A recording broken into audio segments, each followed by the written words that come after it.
ശുശ്രൂഷയുടെ അനുഗ്രഹത്തിനായി വായിക്കുന്നു. സങ്കീർത്തന പുസ്തകം 80-ാം അധ്യായം അതിന്റെ 18-ഉം 19-ഉം തിരുവചനം വായിക്കുന്നു. എല്ലാ പ്രിയപ്പെട്ടവരും ആ ദൈവവചനത്തെ ശ്രദ്ധിക്കുക. എന്നാൽ ഞങ്ങൾ നിന്നെ വിട്ട് പിന്മാറുകയില്ല.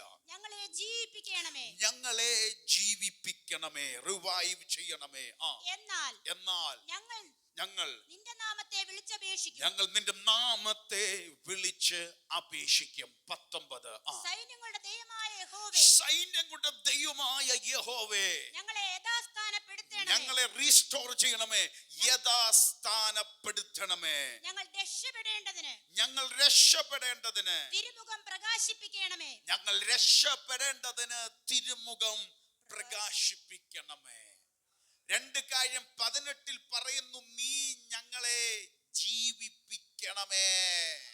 നിന്നെ ഞങ്ങൾ വിട്ടുമാറാതെ നിന്റെ നാമത്തെ വിളിച്ചപേക്ഷിച്ച് ഇനി മുന്നോട്ട് പോണമെങ്കിൽ നീ ഞങ്ങളെ ജീവിപ്പിക്കണമേ. ഹല്ലേലൂയ. ഞങ്ങളെ റിവൈവ് ആക്കണമേ. എന്നിട്ട് 19 പറയുന്നു, ഞങ്ങൾ രക്ഷപ്പെടേണ്ടതിന്, ഹല്ലേലൂയ, നീ ഞങ്ങളെ തിരുമുഖം പ്രകാശിപ്പിക്കണമേ, പുനരുദ്ധരിക്കണമേ. ഞങ്ങൾ യഥാസ്ഥാന 19 വായിച്ചു. സൈന്യങ്ങളുടെ യഹോവേ ഞങ്ങളെ യഥാസ്ഥാനപ്പെടുത്തണമേ. സ്ഥാനം തെറ്റിക്കിടന്ന ഞങ്ങളെ വീണ്ടും യഥാസ്ഥാനപ്പെടുത്തണമേ. ജീവനില്ലാത്ത ഞങ്ങളെ ജീവിപ്പിക്കണമേ. സ്ഥാനം തെറ്റിക്കിടന്ന ഞങ്ങളെ വീണ്ടും പുനരുദ്ധരിക്കണമേ, പൂർവസ്തുതിയിലാക്കണമേ. ഇന്ന് പരിശുദ്ധാത്മാവ് തരുന്ന ദൂത് ഇതാണ്. ദൈവം വീണ്ടും നിന്നെ പുനരുദ്ധിപ്പിക്കുന്ന ദൈവമാണ്, വീണ്ടും നിന്നെ ഉണർത്തുന്ന ദൈവമാണ്. ദൈവം ചിലതിനെ റീസ്റ്റോർ ചെയ്യും, ദൈവം ചിലതിനെ റിവൈവ് ചെയ്യും. ഹല്ലേലൂയ. 2 ദൂത് നിങ്ങളെ പ്രഖ്യാപിക്കുന്നു. നിന്നോടും നിന്റെ കുടുംബത്തോടും പ്രഖ്യാപിക്കുന്നു, ഈ സഭയോടും പ്രഖ്യാപിക്കുന്നു. ദൈവം പുനഃസ്ഥാപിച്ചിരിക്കാം, ദൈവം പുനരുദ്ധരിക്കാൻ പോകുക, ദൈവം ചിലത് യഥാസ്ഥാനപ്പെടുത്താൻ പോകുക, വീണ്ടും പൂർവസ്ഥിതിയിലേക്കാക്കാൻ പോകുക. God will restore you. God will restore us. God will restore your family. അത് മാത്രമല്ല, നിന്നെ ജീവിപ്പിക്കാൻ പോകുക, ദൈവം നിന്നെ ഉണർത്താൻ പോകുക. ദൈവം നിന്നെ ഉണർത്തും. Hallelujah, hallelujah. ഈ ദിവസം ഇതൊരു പ്രവചന ശബ്ദമാണ്. ഈ ദിവസങ്ങളിൽ നിങ്ങളുടെ ജീവിതത്തിന്റെ അകത്ത് ദൈവം ചെയ്യാൻ പോവുക. ചിലതിനെ ദൈവം വീണ്ടും പുനരുദ്ധരിക്കും, ചിലതിനെ ദൈവം യഥാസ്ഥാനപ്പെടുത്തും, റീസ്റ്റോർ ചെയ്യും. 2, ചിലതിനെ ദൈവം ജീവിപ്പിക്കും, ചലിപ്പിക്കും. ദൈവാത്മാവ് ഒരു റിവൈവ് ദൈവം ചെയ്യാൻ പോവാ. ഒരു വാക്യം കൂടെ വായിക്കുന്നത്, യെശയ്യാവ് 57:15. യെശയ്യാ പ്രവചനം 57-ാം അധ്യായം 15-ാമത്തെ വാക്യം. യെശയ്യാവ് 57:15. ഉന്നതനും ഉയർന്നിരിക്കുന്നവനും ശാശ്വതവാസിയും പരിശുദ്ധനെന്ന നാമമുള്ളവനുമായവൻ ഇപ്രകാരം അരുളിച്ചെയ്യുന്നു. എന്നാ നമ്മുടെ ദൈവം ഉന്നതൻ, ഉയർന്നിരിക്കുന്നവൻ, ശാശ്വതവാസി, പരിശുദ്ധൻ. ഉന്നതനായ ദൈവം, എന്നും മാറ്റമില്ലാത്ത എറ്റേണൽ ഗോഡ്, ഹോളി ഗോഡ്, പരിശുദ്ധനായ ദൈവം എന്ന നാമമുള്ളവൻ അരുളി ചെയ്യുന്നു. ഞാൻ ഉന്നതനും പരിശുദ്ധനുമായി വസിക്കുന്നു. ഞാൻ ഉന്നതനായും പരിശുദ്ധനായും വസിക്കുന്നു, ജീവിക്കുന്ന ദൈവം. അടുത്ത്, താഴ്മയുള്ളവരുടെ മനസ്സിലും മനസ്താപമുള്ളവരുടെ ഹൃദയത്തിനും ചൈതന്യം വരുത്തുവാൻ മനസ്താപവും മനോവിനയവും ഉള്ളവരോട് കൂടെ വസിക്കുന്നു. ചൈതന്യം വരുത്തുക എന്ന് പറഞ്ഞ ഇംഗ്ലീഷിൽ റിവൈവ് ചെയ്യുക നിന്നെ. ഹല്ലേലൂയ. ഞാൻ ഉന്നതനും ശാശ്വതവാസിയുമായിട്ട് ഇരിക്കുക മാത്രമല്ല, നിന്റെ ജീവിതത്തെ ഉണർത്താൻ തന്നെയാണ് ഞാൻ ജീവനോടെ ഇരിക്കുന്നതെന്ന്. ഹല്ലേലൂയ. ദൈവം പറയാ, ഞാൻ എന്തിനാ ജീവനോടെ ഇരിക്കുന്നതെന്ന് അറിയാമോ? ഹല്ലേലൂയ. നിന്നെ ഒന്ന് വീണ്ടും ഉണർത്താനായിട്ട്, താഴ്മയുള്ള മനസ്സോടെ ദൈവസന്നിധിയിൽ കാത്തിരിക്കുന്ന നിന്നോടൊരു ദൂത് പറയാ. എന്തിനാ നിന്റെ ദൈവം ജീവനോടെ ഇരിക്കുന്നതെന്ന് അറിയാമോ? അവൻ നിന്നെ വീണ്ടും ജീവൻ നൽകും, വീണ്ടും ചൈതന്യം നൽകും. ഇന്ന് പകൽ ആരോടൊക്കെ വിളിച്ചു പറയുന്നു, ചൈതന്യമില്ലാതെ നിൽക്കുന്ന നിന്റെ ജീവിതത്തെ എന്റെ ദൈവം വീണ്ടും ചില ചൈതന്യങ്ങളെ ചെയ്യാൻ പോകുന്നു എന്ന്. ഹല്ലേലൂയ.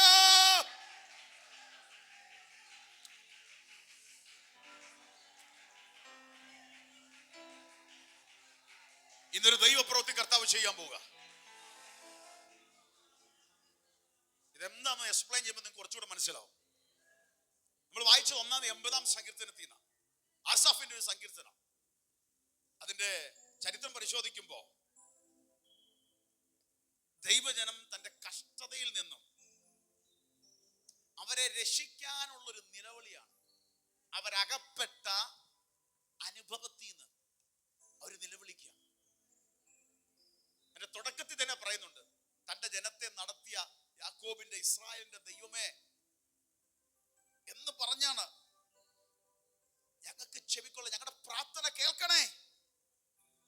എന്നിട്ട് പറഞ്ഞു, കെരൂബുകളുടെ മേൽ വസിക്കുന്ന ദൈവമേ, സിംഹാസനത്തിനായ ദൈവമേ, ഞങ്ങളുടെ പ്രാർത്ഥനയ്ക്ക് നീ എന്ത് ചെയ്യണം? ദൈവം ദൈവമായിട്ടിരിക്കുക മാത്രമല്ല, തന്റെ ജനത്തിന്റെ പ്രാർത്ഥന കേൾക്കുന്ന ദൈവമാണ്. അവരായിരിക്കുന്ന അവസ്ഥയിൽ നിന്നും അവരെ രക്ഷിപ്പാൻ.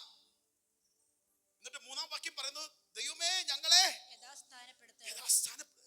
ഞങ്ങൾ രക്ഷപ്പെടേണ്ടതിന്റെ തിരുമുഖം പ്രകാശിപ്പിക്കണമേ. ഇറങ്ങി വന്ന് ഞങ്ങളെ സേവ് ചെയ്യണം. അതിന്റെ അർത്ഥം തിരുമുഖം പ്രകാശിപ്പിക്കണമേ. നീ ഞങ്ങളെ യഥാസ്ഥാനപ്പെടുത്തണം. അപ്പൊ സ്ഥാനം തെറ്റിക്കിടക്കുക. ഈ അനുഭവത്തിൽ നിന്നുകൊണ്ടാണ് വിളിച്ചു പറയുന്നത്. പ്രിയരെ, നമ്മുടെ ജീവിതം നമ്മൾ പരിശോധിക്കുമ്പോ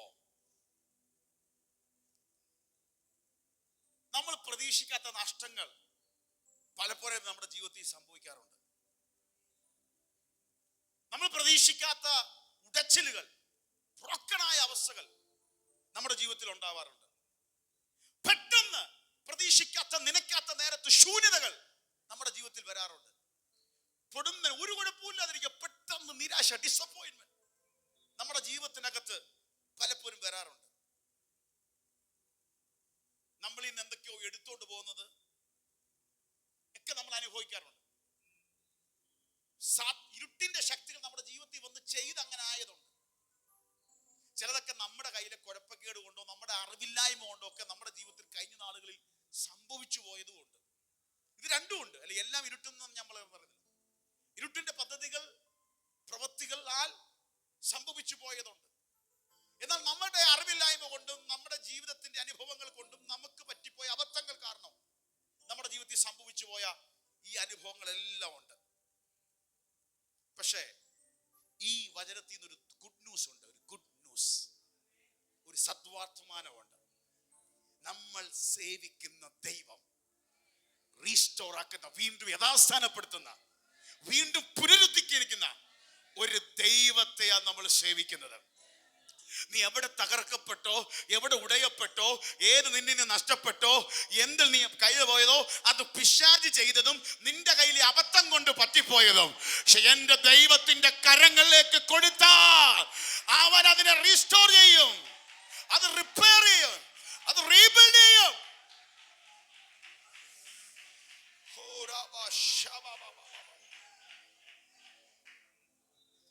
ബൈബിൾ പരിശോധിക്കുമ്പോൾ വേറൊരു മഹത്തരമായ ഒരു വിടുതലുണ്ട്. ഇങ്ങനെ പാളിച്ച പറ്റിയുള്ള ജീവിതത്തിൽ ദൈവം ഇറങ്ങി വരുമ്പോ, ദൈവം റീസ്റ്റോർ ചെയ്യുമ്പോൾ പഴയ പോലെ അതേ ലെവലിലല്ല, അതിനും മീതെ ദൈവം വളർത്തും. എന്തുണ്ടായിരുന്നോ അത് മാത്രം തിരിച്ചു കൊണ്ടുവരികയല്ല ഈ ദൈവത്തിന്റെ പ്രത്യേകത. മറ്റേത് റിപ്പയറിംഗ്. കുഴപ്പമുണ്ടായിരുന്നോ ആ കുഴപ്പത്തെ സർവീസ്മാൻ വന്ന് റിപ്പയർ ചെയ്ത് റെഡിയാവും. റിപ്പയറും റീസ്റ്റോറും വേറെയാ. ഹല്ലേലൂയ. അത് റിപ്പയർ ചെയ്ത് ഒപ്പിച്ചങ്ങ് റെഡിയാക്കി തരും. പക്ഷെ എന്റെ ദൈവത്തിന്റെ റീസ്റ്റോർ, യഥാസ്ഥാനപ്പെടുത്തല് ഉൽപ്പത്തി പുസ്തകം മുതൽ പരിശോധിക്കുമ്പോ വീണ്ടും പഴയതുപോലെ ആക്കി തരത്തില്ല. എത്ര നിനക്ക് നഷ്ടപ്പെട്ടോ അതിന്റെ അധികമായി. യോബേ, നിനക്ക് എത്ര നഷ്ടപ്പെട്ടോ അതിന് ഇരട്ടിയായി.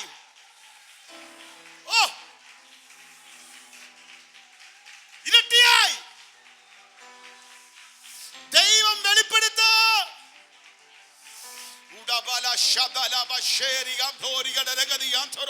നിന്റെ ബലമില്ലാത്ത പോയ അവസ്ഥകൾ, നിന്റെ പ്രത്യാശ നഷ്ടപ്പെട്ടു പോയ അവസ്ഥകൾ എന്റെ ദൈവം ഇറങ്ങി വരുമ്പോൾ അവൻ ഗോഡ് ഓഫ് റീസ്റ്റോറേഷൻ, നിന്നെ യഥാസ്ഥാനപ്പെടുത്തുന്ന ദൈവമാണ്, നിന്നെ പുനഃസ്ഥാപിക്കുന്ന ദൈവമാണ്.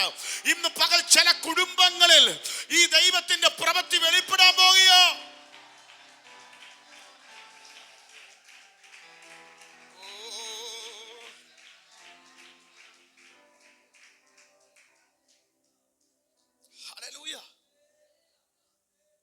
വിശുദ്ധ ബൈബിൾ പരിശോധിക്കുമ്പോൾ ദൈവം ഈ രണ്ട് കാര്യം എന്ന് പറഞ്ഞത് റീസ്റ്റോർ ചെയ്യും, ഉണർത്തപ്പെടും, റിവൈവ് ചെയ്യും. കൊതിയോടെ ദൈവസന്നിധി കേട്ടോ. ഈ മീറ്റിംഗിന്റെ അവസാനം അല്ല അതിന് മുമ്പ് തന്നെ അസാധാരണമായി ദൈവാത്മാവ് നിങ്ങളെ തൊടാൻ പോവാ.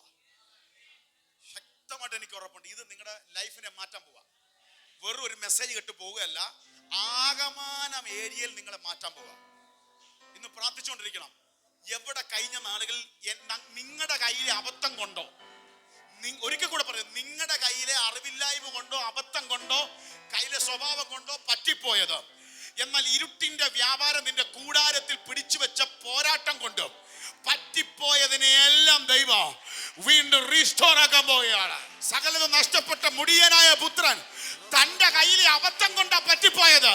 അപ്പന്റെ സ്വത്ത് നഷ്ടപ്പെടുത്തി കഴിക്കാൻ പോലും ആഹാരമില്ലാതെ ഗതികെട്ടലഞ്ഞവൻ ദൈവം അവനെ റീസ്റ്റോർ ചെയ്തു. നഷ്ടപ്പെട്ടത് മടക്കി കൊടുത്തു. അധികാരത്തിന്റെ മോതിരങ്ങൾ, ചെരുപ്പുകൾ, നല്ല ആഹാരം മടക്കി കൊടുത്ത പോലെ. ആരോടോ പറയുന്നു, നിന്റെ കയ്യിലെ അബദ്ധം കൊണ്ട് നിനക്ക് പറ്റിപ്പോയതിന്റെ പാളിച്ചകളെ നീ ദൈവത്തിൽ വിശ്വസിക്കാൻ തയ്യാറായാൽ ശ്രേഷ്ഠ മഹാപുരോഹിതൻ, നിന്നെ തള്ളിക്കളയാത്ത ദൈവം,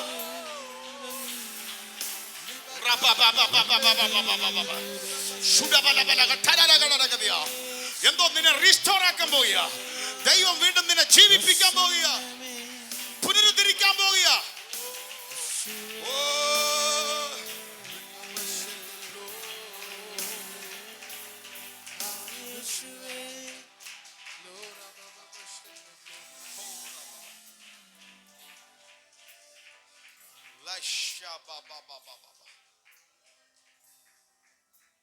ഒന്ന് ശക്തമായി പ്രാർത്ഥിച്ചോണം. എന്തോ ആ വാക്ക് ആവർത്തിച്ച് ദൈവാത്മ പറയുന്നു. കഴിഞ്ഞ നാളിൽ നിന്റെ ജീവിതത്തിൽ നിന്റെ കയ്യിലെ അനുഭവങ്ങൾ കൊണ്ട് പറ്റിപ്പോയതിനെ നീ തിരിച്ച് ദൈവസന്നിധി കൊടുത്താൽ തിരിച്ചു തരാൻ പോകുക ദൈവം, തിരിച്ചു പിടിക്കാൻ പോവുക, റീസ്റ്റോർ ആക്കാൻ പോവുക ദൈവം, പുനരുദ്ധരിക്കാൻ പോവുക ദൈവം, യഥാസ്ഥാനപ്പെടുത്താൻ പോവുക.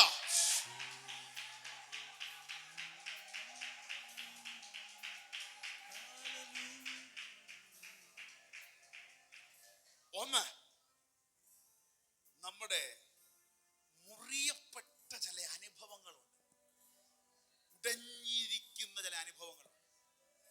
അവിടെ ദൈവം പുനഃസ്ഥാപിക്കും.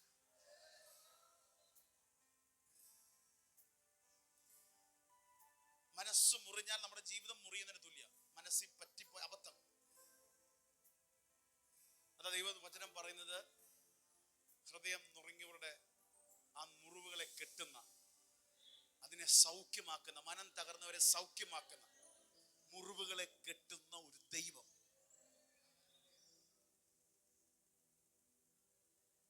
ദൈവം ഇറങ്ങി വന്നാൽ, വിട്ടുകൊടുത്താൻ തയ്യാറായി, കൊതിച്ചാൽ ദൈവം നിറവേറ്റും. ബൈബിളിലെ ശമരിയക്കാരി സ്ത്രീ എന്നൊരു സഹോദരിയുണ്ട്. യേശു ശമരിയയുടെ പട്ടണത്തിൽ കൂടെ കടന്നു പോയപ്പോ ഒരു കിണറിന്റെ അടുക്ക് വെച്ച് ഈ സ്ത്രീയെ കണ്ടു. കണ്ടാൽ ഒരു കുഴപ്പം തോന്നുന്നില്ല. വെള്ളം കോരാൻ വരുന്നു, വീട്ടിൽ എന്തോ ജോലി ചെയ്യാൻ വന്നു, വെള്ളം കോരി വീട്ടിലേക്കുള്ള കരുതൽ നടത്തുന്ന ഒരു സഹോദരി. പക്ഷെ യേശു വന്നിട്ട് അവളൊരു ചോദ്യം ചോദിച്ചു, എനിക്ക് കുറച്ച് കുടിപ്പാൻ വെള്ളം താ. യേശു അപ്പൊ അവള് പറഞ്ഞു, നമ്മള് ഈ ശമരിയക്കാരും യഹൂദന്മാര് തമ്മിൽ വലിയ ഇതല്ല, നല്ല അടുപ്പത്തിലല്ലല്ലോ, പിന്നെ നീ എന്തിനാ എന്നോട് ചോദിച്ചേ? യേശു പറഞ്ഞു, അതൊന്നും വെച്ചൊന്നും അല്ല ചോദിച്ചത്, നിന്നോട് ഞാൻ ഒരു കാര്യം പറയാ, നിന്നോട് ചോദിച്ചവൻ ആരാന്ന് നീ മനസ്സിലായിരുന്നെങ്കിൽ നീ അവനോട് നീ വെള്ളം ചോദിച്ചേനെ. ഒരിക്കലും ദാഹം തീരാത്ത രീതി, ഇനി ഒരിക്കലും ദാഹിക്കാത്ത രീതിയിൽ നിന്റെ ദാഹത്തെ അകറ്റുന്ന ഒരു വെള്ളം നിനക്ക് തരും. നീ ഇന്നും വന്ന് കഷ്ടപ്പെട്ട് കോരുന്നത് നാളെ വീണ്ടും നിനക്ക് ദാഹിക്കും. പക്ഷേ നീ എന്നോട് ചോദിച്ചാൽ ഞാൻ തരുന്നത് നിന്റെ ദാഹം മാറ്റും. അവൾക്ക് അപ്പഴും മനസ്സിലായില്ല. അപ്പൊ അവൾക്ക് പിന്നെ പിന്നെ ഞാൻ എപ്പോഴും വന്ന് ഇവിടെ കോരണ്ടല്ലോ, എനിക്ക് തരണേന്ന് പറഞ്ഞു. അപ്പരാ കർത്താവ്, നിനക്ക് ഞാൻ തരാം, എന്റെ ഭർത്താവിനെ വിളിച്ചോണ്ട് വരാം. അപ്പോഴാണ് അവിടെ ജീവിതത്തിന്റെ അനുഭവം പറയുന്നത്. തകർക്കപ്പെട്ട, മുറിയപ്പെട്ട ഒരനുഭവം. അനേക ഭർത്താക്കന്മാരായി അങ്ങനെ ജീവിക്കുന്ന തകർക്കപ്പെട്ടൊരു അനുഭവം. അവളെ അവിടെ വെച്ച കിണറിന്റെ അടുത്ത് വെച്ച് എന്റെ ദൈവം ഹൃദയത്തെ സൗഖ്യമാക്കി. ഹല്ലേലൂയ. നാളുകളായി അവിടെ ജീവിതത്തിൽ പറ്റിപ്പോയ ശൂന്യതകളെ ഹല്ലേലൂയ അവൾ എന്ന വ്യക്തിയെ വീണ്ടും തിരിച്ചു കൊണ്ടുവന്നു. ഹല്ലേലൂയ. അവൾ ആ കിണറിന്റെ അടുത്ത് വെച്ച് പാത്രം വെച്ചിട്ട് ഒറ്റ ഓട്ടമാ ദേശക്കാരോട് പോയി പറഞ്ഞു, എന്നെ കുറിച്ച് എല്ലാം അറിയാവുന്ന ഒരു കർത്താവിനെ ഞാൻ കണ്ടു. അവിടെ വാക്കിൽ ജനക്കൂട്ടം വന്നു. അവൾ എന്ന വ്യക്തിയെ ദൈവം മാറ്റി. ദൈവം ആ വ്യക്തിയെ തിരിച്ചു മാറ്റി. അവിടെ ജീവിതത്തിന്റെ ശൂന്യത ദൈവം മാറ്റി. ബൈബിൾ ഉടനീളം നോക്കിയ ആര് കൈപ്പെന്നും ആര് തകർക്കപ്പെട്ടു എന്ന് തോന്നിയോ ആ മുറിവുകളെ ദൈവം ഉണക്കിയിട്ടുണ്ട്. അതിലേറ്റവും ഉദാഹരണമാണ് രൂത്തിന്റെ പുസ്തകത്തിലെ, നമ്മളെല്ലാവരും രൂത്തിന്റെ പുസ്തകത്തിൽ രൂത്തിനെയാണ് കൂടുതൽ പറയാറുള്ളത്, ശരിയാണ്. പക്ഷെ നവോമിയുടെ ജീവിതത്തിൽ ദൈവം ചെയ്ത വിടുതൽ നമ്മളത് ശ്രദ്ധിക്കാറില്ല എപ്പോഴും. അതെന്താ അങ്ങനെ പറയാൻ കാരണം? നവോമി കണ്ട തകർച്ച, ഹസ്ബൻഡ് പോയി, ഒരു ജീവിതത്തിൽ നന്മ കിട്ടുമെന്ന് പ്രതീക്ഷിച്ചാണ് വേറൊരു സ്ഥലത്തോട്ട് പോയത്. സ്വന്തം ദേശം വിട്ട് വേറെ സ്ഥലത്തേക്ക് പോയി. അവിടെ എന്ത് ചെയ്തില്ല? മോവ ദേശത്ത് പച്ച പിടിച്ചില്ല. ഭർത്താവ് പോയി, 2 ആമക്കളും പോയി കിട്ടി, മരിച്ചുപോയി. ആലോചിച്ചു നോക്ക്, തകർക്കപ്പെട്ടൊരു അനുഭവം. നമ്മൾ എന്തോ പറഞ്ഞു ഒരു മനുഷ്യനെ അങ്ങനെ ആശ്വസിപ്പിക്കാൻ പറ്റും? ഇതിനകത്ത് എന്തോ പറയാൻ പറ്റും? ഒരു മനുഷ്യന് നന്മ കിട്ടുമെന്ന് പറഞ്ഞു പോയി, നന്മയില്ല. ഉള്ളവരും കൂടെ എന്ത് ചെയ്തു? നഷ്ടപ്പെട്ടു. അവളോട് എല്ലാം പോയപ്പോ ഒരു മരുമോള് മാത്രം, അതാ രൂത്ത്. നമുക്കറിയാം, രൂത്ത് മാത്രം കൂടെ നിന്ന് അവർ തിരിച്ച് വീണ്ടും എല്ലാരും മരിച്ചതിന് ശേഷം എന്ത് ചെയ്തു? അവരുടെ നാട്ടിലേക്ക് തിരിച്ചു വരിക. അവരുടെ നാട്ടിലെ ബെഥലേമിലേക്ക് തിരിച്ചു വന്നപ്പോൾ ആ വാക്കാണ് ഞാൻ കഴിഞ്ഞ ദിവസം ധ്യാനിച്ചപ്പോഴൊക്കെ എന്നെ ഒത്തിരി ചെയ്തു. ഇവള് തിരിച്ചു വന്നപ്പോൾ നാട്ടുകാർ ഇവളെ തിരിച്ചറിഞ്ഞു. ആര് വരുന്നെന്ന് പറഞ്ഞു? ആര് വരുന്നു പറഞ്ഞു? നമ്മൾ സ്ത്രീജനം ഇങ്ങനെ പറഞ്ഞു, വാക്ക് ബൈബിൾ എങ്ങനെ പറഞ്ഞു? ഒന്നാമത് സ്ത്രീജനം തിരിച്ചറിഞ്ഞു അവൾ നവോമി. അപ്പൊ നവോമി തിരിച്ചു പറഞ്ഞു. സാധാരണ വരുമ്പോ കണ്ടല്ലോ, എന്നെ ഇവിടെ കൊണ്ടുവന്നല്ലോ, ഇതല്ല പറഞ്ഞത്. നവോമി പറയാ, ഇനി എന്നെ നവോമിന്ന് വല്ല മാറാന്ന് വിളിച്ചോ. കയ്പിന്റെ ജീവിതം എന്റെ ജീവിതം. നിറഞ്ഞവളായിട്ടാ ഞാൻ ഇവിടുന്ന് പോയത്, ഒഴിഞ്ഞവളായിട്ടാ തിരിച്ചു വരുന്നത്. നവോമി എന്നെ എന്ത് ചെയ്യരുത്? നിങ്ങളൊന്ന് ആലോചിച്ച് നോക്ക്, എത്ര ഹൃദയം ഉടഞ്ഞ വ്യക്തിയാ. വന്നെന്റെ സന്തോഷത്തിൽ നിങ്ങളെ അതൊന്നും എന്നെ വിളിക്കില്ല. ഞാൻ നവോമി അല്ല, കയ്പ. നിറഞ്ഞവളാ ഞാൻ ഇവിടുന്ന് പോയത്, എല്ലാം ഒഴിഞ്ഞു പോയി, നഷ്ടപ്പെട്ടു. പക്ഷേ 1-ാം അധ്യായത്തിൽ അവൾ അത് പറയുമ്പോ 4-ാം അധ്യായത്തിൽ ഇതേ സ്ത്രീജനം തിരിച്ചു പറയുന്നുണ്ട്, നീ ഭാഗ്യവതിയാണ്. കാരണം ആ 2, 3, 4 അധ്യായത്തിന്റെ ഇടയ്ക്ക് അവളുടെ ജീവിതത്തിന്റെ അകത്ത് അത്ഭുതങ്ങൾ ദൈവം കാണിക്കാൻ തുടങ്ങി. ഹല്ലേലൂയ. നമ്മൾ രൂത്തിന്റെ പുസ്തകത്തിൽ രൂത്ത് മാത്രമാണ് പറയുന്നത്, പക്ഷെ അതിന്റെ ഇടയ്ക്ക് ഒരു വ്യക്തി ഇരിപ്പുണ്ട്, കയ്പ് കണ്ട വ്യക്തി. ഹല്ലേലൂയ. എന്നെ ആ പേര് പോലും വിളിക്കരുത്. ഹല്ലേലൂയ. നിങ്ങളൊന്ന് ആലോചിച്ച് നോക്ക്, നമ്മളെ ഒരാള് ജോഷി പാസ്റ്ററെ അല്ലെങ്കിൽ ബ്രദറെ, ജിജു ബ്രദറെ എന്ന് വിളിക്കുമ്പോ തിരിച്ചു പറയാ, എന്റെ പേര് പോലും വിളിക്കരുത്. അത്രയ്ക്കും ഗതികെട്ട ജീവിതമാണെന്ന് പറയുമ്പോ ആ മനുഷ്യന്റെ അവസ്ഥ എന്തെന്ന് ആലോചിച്ച് നോക്ക്. അത്രയ്ക്കും തകർക്കപ്പെട്ട, അത്രയ്ക്കും ഉടയപ്പെട്ട നവോമിയെ മാനിച്ച ദൈവം. എന്നിട്ട് നാട്ടുകാർ പറയാൻ തുടങ്ങി, ഓ നിനക്ക് ആശ്വാസത്തിന്റെ പുത്രൻ ജനിച്ചു. ഹല്ലേലൂയ. ഇന്ന് പകൽ ആരോടോ ദൈവാത്മാവ് പറയുന്നു, ഈ ദൂത് പറയുമ്പോ തന്നെ നിന്റെ വീട്ടിൽ അതുപോലെ സംഭവിക്കാൻ പോയ, കഴിഞ്ഞ നാളിൽ നിന്റെ വീട്ടിനകത്ത് സംഭവിച്ച കയ്പുകളെ, കഴിഞ്ഞ നാളിൽ നിന്റെ ജീവിതത്തിൽ സംഭവിച്ചു പോയ വേദനകളെ, കഴിഞ്ഞ നാളിൽ നിന്റെ ജീവിതത്തിൽ സംഭവിച്ച നഷ്ടങ്ങളെ, മുറിവുകളെ മധുരമാക്കുന്ന, മാറയെ മധുരമാക്കുന്ന ദൈവം, മാറയെ മധുരമാക്കുന്ന ദൈവം, മാറയെ മധുരമാക്കുന്ന ദൈവം.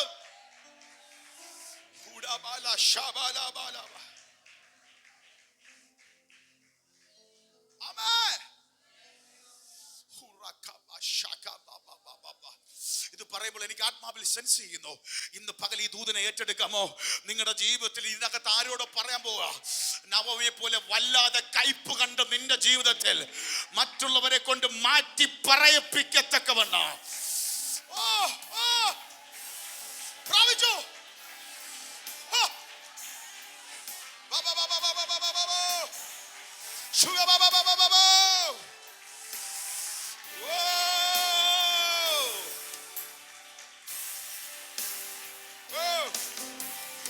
Jesus.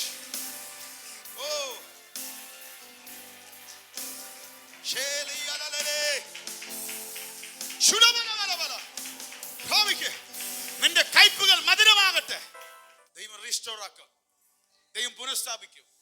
നിന്റെ മുറിയപ്പെട്ട ഏതൊക്കെ അനുഭവങ്ങളുണ്ടോ അവിടെ ദൈവം മാറ്റും. ഇന്ന് പകൽ പ്രാർത്ഥിക്കണം, ദൈവമേ എന്റെ മുറിയപ്പെട്ട ചില ജീവിതാനുഭവങ്ങളുടെ മേൽ ദൈവ പ്രവൃത്തി വെളിപ്പെടണം. അടുത്തത് ദൈവം പുനഃസ്ഥാപിക്കുന്നത്, നമ്മുടെ ജീവിതത്തിന്റെ എന്തൊക്കെ നഷ്ടപ്പെട്ടോ അതിന്റെ മേലെല്ലാം ദൈവപ്രവൃത്തി വെളിപ്പെടുത്തും. ചെന്ന് നഷ്ടപ്പെട്ടത് വളരെ പ്രസിദ്ധമായ വചനം യോവേൽ 2:25, എല്ലാവർക്കും അറിയാവുന്ന വചനം. യോവേൽ 2:25, ഞാൻ നിങ്ങളുടെ ഇടയിൽ അയച്ചിരിക്കുന്ന എന്റെ മഹാസൈന്യമായ, ഞാൻ നിങ്ങളുടെ ഇടയിൽ അയച്ചിരിക്കുന്ന എന്റെ മഹാസൈന്യമായ വെട്ടുക്കിളിയും വീട്ടിലും തുള്ളനും പച്ചപ്പുഴുവും തിന്നുകളഞ്ഞ സംവത്സരങ്ങൾക്കു വേണ്ടി ഞാൻ നിങ്ങൾക്ക് പകരം നൽകും. English I will restore to you the years. ഈ തുള്ളലും വെട്ടുക്കിളിയൊക്കെ തിന്ന് നിന്റെ ചില വർഷങ്ങൾ കളഞ്ഞിട്ടുണ്ടെങ്കിൽ ഞാൻ അതിനെ തിരിച്ചു തരും. ആർക്കെങ്കിലൊക്കെ എന്റെ ജീവിതത്തിൽ ആഴ്ചകളും മാസങ്ങളൊക്കെ വല്ലാതെ നഷ്ടപ്പെട്ടു എന്ന് എനിക്ക് തോന്നിയ തിരിച്ചു പിടിക്കാൻ ദൈവത്താൽ സംഭവിക്കും. ആമേൻ. ഈ അവസ്ഥ നിങ്ങൾക്കറിയാം. ദൈവത്തിന്റെ ജനം അന്ന് കൃഷിയല്ലേ, വിതയ്ക്കുന്ന ഒന്നും കിട്ടുന്നില്ല. തുള്ളലും വെട്ടുക്കിളി എല്ലാം വന്ന് തിന്ന് നശിപ്പിക്കുക. വർഷങ്ങൾ മുന്നോട്ട് പോയി. ദൈവം പറയുന്നു, എന്റെ സല്ലിലേക്ക് മടങ്ങി വന്നാൽ, എന്നിലേക്ക് നിങ്ങൾ തിരിഞ്ഞാൽ, തുള്ളലും വെട്ടുക്കിളിയൊക്കെ തിന്ന് ശേഷിപ്പിച്ചതിന് പകരം ഞാൻ നിനക്ക് നൽകും. 10 വർഷം നിന്റെ ജീവിതത്തിൽ പോയെങ്കിൽ അടുത്ത ഒറ്റയാണ്ടിന്റെ കൃഷി കൊണ്ട് 10 വർഷത്തിന്റെ സംഭരണത്തെക്കാൾ അപ്പുറം സംഭരണം നിന്റെ കളപ്പുരെ കൊണ്ട് നിറയ്ക്കാൻ എന്റെ ദൈവം വിശ്വസ്തനായ ദൈവമാണ്. അത് സാമ്പത്തിക കാര്യം മാത്രമല്ല, അതിന്റെ സമയം, നിനക്ക് കഴിഞ്ഞ നാളിൽ കിട്ടേണ്ട അവസരങ്ങൾ, ഓപ്പർച്യൂണിറ്റി, സമാധാനം, ബന്ധങ്ങൾ, ആത്മീയ തീ, എന്തൊക്കെ നിനക്ക് നഷ്ടപ്പെട്ടോ അതൊക്കെ മടക്കി തരാൻ എന്റെ ദൈവം വിശ്വസ്തനാണ്. നമ്മുടെ പ്രാണനെ വീണ്ടെടുക്കുന്ന, തണുപ്പിക്കുന്ന നല്ല കർത്താവ്.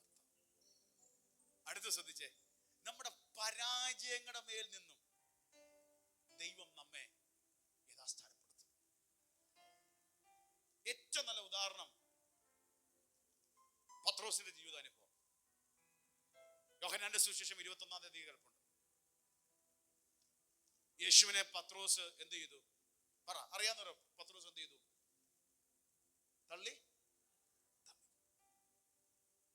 എനിക്കറിയത്തില്ല.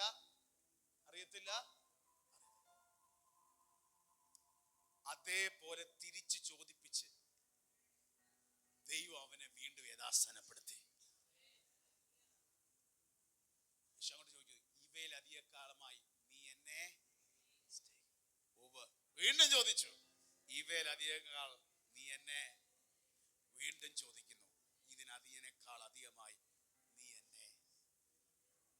എവിടാണോ നീ ഉടയപ്പെട്ടെ, എവിടാണോ നീ തള്ളി പറയേണ്ടി വന്നേ, അതേ നാവ് കൊണ്ട് ഞാൻ നിന്നെ സ്നേഹിക്കുന്നു, ഞാൻ നിന്നെ സ്നേഹിക്കുന്നു, ഞാൻ നിന്നെ സ്നേഹിക്കുന്നു എന്ന് പറയിപ്പിച്ച് അവന്റെ മനസ്സിന്റെ മുറിവുകളെ ഉണക്കി എന്റെ കർത്താവ് അത്ഭുതം ചെയ്തു. അതിന്റെ അർത്ഥം, അതൊരു വലിയ ദൂത. കഴിഞ്ഞ നാളിൽ നിന്റെ വാ കൊണ്ട്, നിന്റെ അതിന്റെ അപ്പുറത്തെ സാഹചര്യം കൊണ്ടാ. സത്യം ഞാൻ പത്രോസിനെ കുറ്റം പറയാനും പറ്റത്തില്ല. അപ്പുറത്തെ അവന്റെ ഗതികേട് കൊണ്ട് അവന് തള്ളി പറയേണ്ടി വന്നു. മനസ്സുകൊണ്ട് ആഗ്രഹമല്ല, പക്ഷെ അപ്പുറത്തെ സാഹചര്യത്തിന്റെ സമ്മർദ്ദം കൊണ്ട് അവന് തള്ളി പറയേണ്ടി വന്നു. അതേ അവനെ ഹല്ലേലൂയ എന്റെ ദൈവം തിരിച്ചു പിടിച്ചു. ഹല്ലേലൂയ. അതേ അവനെ കൊണ്ട് പറയിപ്പിച്ച് കർത്താവ് മുറിവുകളെ ഉണക്കി.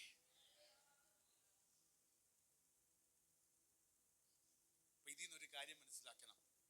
നമ്മുടെ പരാജയം, നമ്മുടെ ഫെയിലിയർ അതൊരു അവസാനമല്ല. വെളിയിൽ നിന്ന് ഒരാൾ നോക്കുമ്പോൾ എടാ പത്രോസ്, നീ യേശുവിനെ വരെ എന്ത് ചെയ്തു? ദൈവം ക്ഷമിക്കത്തില്ല, ഇതൊക്കെ പറയാം. പക്ഷെ അവിടെയും ദൈവം റീസ്റ്റോർ ആക്കി, അവനെ മടക്കി പിടിപ്പിച്ചു. ഇന്ന് ഒന്നാമത്തെ ദൂത് പറയാം, അടുത്തേക്ക് വരാൻ പോവാം. ഒന്ന്, നിന്നെ ദൈവം യഥാസ്ഥാനപ്പെടുത്തും. റീസ്റ്റോർ ആക്കും ദൈവം, തിരിച്ചു പിടിപ്പിക്കും ദൈവം. യോബിന്റെ ജീവിതത്തിൽ തിരിച്ചു പിടിപ്പിച്ചു. തുള്ളലും വെട്ടുക്കിളിയൊക്കെ തിന്ന് ശേഷിപ്പിച്ചതിനെ ദൈവം തിരിച്ചു പിടിപ്പിച്ചു. കളപ്പുറകൾ ദൈവം വീണ്ടും നിറപ്പിച്ചു. നിന്റെ വർഷമാകാം, നിന്റെ നന്മയാകാം, നിന്റെ ടൈം ആകാം, നിന്റെ സമാധാനമാകാം, മനസ്സിന്റെ സ്വസ്ഥതയാകാം. ഏത് മേഖലയിൽ നിനക്ക് നഷ്ടപ്പെട്ടു പോയോ അവിടെ നിന്നെല്ലാം റീസ്റ്റോർ ആക്കുന്ന ദൈവമുണ്ട്. ദൈവമേ, നീ ഞങ്ങളെ യഥാസ്ഥാനപ്പെടുത്തണമേ. റീസ്റ്റോർ ആക്കണം. ഇത് ദൈവത്തിന് മാത്രമേ പറ്റൂ, കാരണം അവൻ സൃഷ്ടിച്ച ദൈവം. അടുത്തത് അതാണ് കഴിഞ്ഞ ദിവസം തൊട്ട് തുടങ്ങിയത്. നമ്മൾ വായിച്ച 80-ാം സങ്കീർത്തനം 18, 19 ഒന്നുകൂടെ ഒന്ന് വായിച്ചു. എന്നാൽ ഞങ്ങൾ നിന്നെ വിട്ട് പിന്മാറുകയില്ല, ഞങ്ങളെ ജീവിപ്പിക്കണമേ. ഞങ്ങളെ ജീവിപ്പിക്കണമേ. ഒന്നുകൂടെ പറ, ഉറക്കെ പറ, ജീവിപ്പിക്കണമേ. റിവൈവ് ചെയ്യണം. ഞങ്ങളെ എന്ത് ചെയ്യണം? ജീവിപ്പിക്കണമേ. ജീവിപ്പിക്കണം എന്ന് പറഞ്ഞാൽ രണ്ട് രീതിയിലുണ്ട്. ഒന്ന് മങ്ങിയിരിക്കുന്നത്, ഒന്ന് ചത്ത പോലെ അനുഭവം. അവരെയാണ് പറഞ്ഞ ഞങ്ങളെ നീ ഒന്ന് ജീവിപ്പിക്കണം. എന്നിട്ട് വായിച്ചോ. എന്നാൽ ഞങ്ങൾ നിന്റെ നാമത്തെ വിളിച്ചപേക്ഷിക്കും, സൈന്യങ്ങളുടെ ദൈവമായ യഹോവേ. ഒന്ന് പറയുന്നു ഞങ്ങളെ നീ ജീവിപ്പിക്കണം. രണ്ട്, സൈന്യങ്ങളുടെ യഹോവേ ഞങ്ങളെ യഥാസ്ഥാനപ്പെടുത്തണമേ. അപ്പൊ റീസ്റ്റോർ ആക്കണേ, റിവൈവ് ആക്കണേ, യഥാസ്ഥാനപ്പെടുത്തണമേ. ഞങ്ങളെ നീ എന്ത് ചെയ്യണം? ജീവൻ പകരി ഉണർത്തണം. ഇപ്പൊ നമുക്ക് മനസ്സിലായി, യഥാസ്ഥാനപ്പെടുത്തുന്ന ദൈവം, തിരിച്ചു പിടിപ്പിക്കുന്ന ദൈവം. അടുത്തതാണ് ഒരു പ്രാർത്ഥന പോലാണ്. ദൈവമേ, നീ ഞങ്ങളെ എന്ത് ചെയ്യണം? യഥാസ്ഥാനപ്പെടുത്തണം.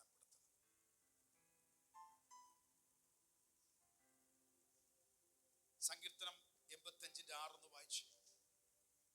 നിന്റെ ജനം നിന്നിൽ ആനന്ദിക്കേണ്ടതിന് നീ ഞങ്ങളെ വീണ്ടും ജീവിപ്പിക്കയില്ലയോ?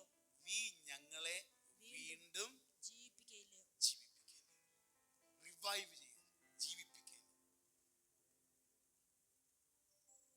എല്ലാവരും ശ്രദ്ധിച്ചേ. ഏതെങ്കിലൊക്കെ സമയത്ത് നമ്മുടെ ഉള്ളിൽ നമ്മൾ കൊതിച്ചൊരു കാര്യമുണ്ട്. നമ്മുടെ ഇതുവരെയുള്ള ചില പാസ്റ്റിനെ ദൈവം അങ്ങ് നമ്മള് നമ്മള് പിള്ളേര് ഈ പെൻസിലിൽ എഴുതിയാൽ ഒരു ഗുണമുണ്ട്. എന്തിനാ ഈ പെൻസിലിൽ എഴുതിയാൽ ഒരു ഗുണം എന്താ? എറേസർ വെച്ച് എന്ത് ചെയ്യാം? മായ്ച്ചു കളയാം. നമ്മൾ ദൈവം എന്റെ പാസ്റ്റിൽ പറ്റിപ്പോയതിനെ നീ ഒന്ന് മായ്ച്ചു കളയാം. അത് മിസ്റ്റേക്ക് ആകാം, പരാജയങ്ങളാകാം, പറ്റിപ്പോയ പാളിച്ചയാകാം. എന്നിട്ടൊരു ഫ്രഷ് സ്റ്റാർട്ട്, ഒരു പുതിയ തുടക്കം എന്റെ ജീവിതത്തിൽ തന്നെ. വീണുപോയ പാപമാകാം, നിരാശയാകാം, എന്തുമായിക്കോട്ടെ. ഇന്ന് ഈ ദൂത് പറയാം, ഒരു ഫ്രഷ് സ്റ്റാർട്ട് ദൈവം നിങ്ങളുടെ ജീവിതത്തിൽ ചെയ്യും.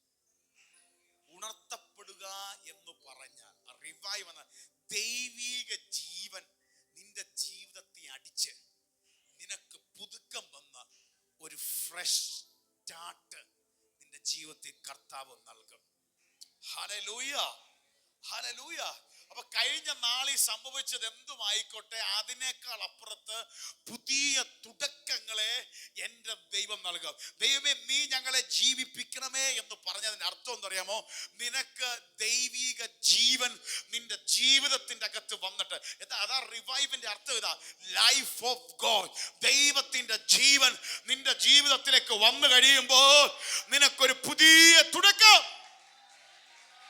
ഇന്ന് പകൽ ആരോടൊക്കെ പറയുന്നു, ഒരു എറൈസർ വെച്ച് മായ്ച്ചിട്ട് ഒരു പുതിയ തുടക്കം തരുന്ന പോലെ നിന്റെ ജീവിതത്തിൽ ദൈവം ചില പുതിയ തുടക്കങ്ങളെ തരാൻ.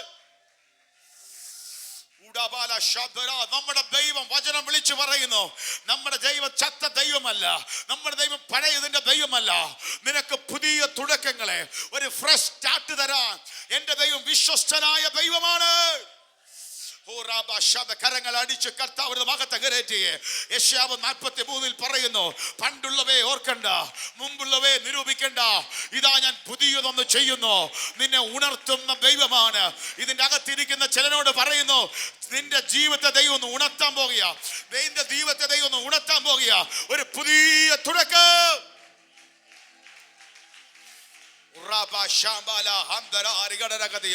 പണ്ടുള്ളവയെ നീ ഓർക്കണ്ട, മുമ്പുള്ളവയെ നീ നിരൂപിക്കണ്ട, ഇതാ പുതിയത് ഉണർത്തുന്നു. ഇതിന്റെ അകത്ത് ചിലതിന്റെ മേൽ ദൈവത്തിന്റെ ജീവൻ, ദൈവത്തിന്റെ ആത്മാവിന്റെ കാറ്റ് നിന്റെ ജീവിതത്തെ അടിക്കാൻ പോകുക, നിന്നെ ചലിപ്പിക്കാൻ പോകുക.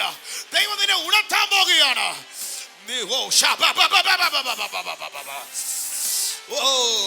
ചില പഴയതിനെ മറന്ന്, ചില പഴക്കങ്ങൾ മറന്ന് പുതുക്കത്തിലേക്ക് നിന്നെ നയിക്കുന്ന ഒരു ഫ്രഷ് സ്റ്റാർട്ട് നൽകുന്ന ഒരു ആത്മസാന്നിധ്യം.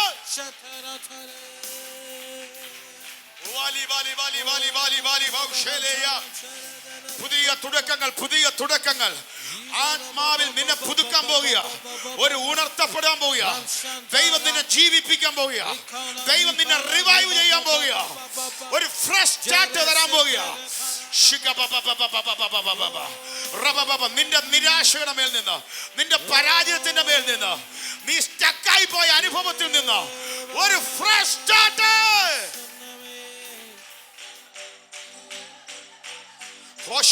ഹബക്കൂക്ക് 3:2 യഹോവേ, ആണ്ടുകൾ കഴിയും മുമ്പേ നിന്റെ പ്രവൃത്തിയെ ജീവിപ്പിക്കണമേ. ആണ്ടുകൾ കഴിയും മുമ്പേ Lord revive. ആണ്ടുകൾ കഴിയും മുമ്പേ ദൈവം നിന്നെ ജീവിപ്പിക്കാൻ പോവുക. ആണ്ടുകൾ കഴിയും മുമ്പേ ഹബക്കൂക്ക് 3:2 ആണ്ടുകൾ കഴിയും മുമ്പേ ദൈവം നിന്നെ ജീവിപ്പിക്കാൻ പോവുക.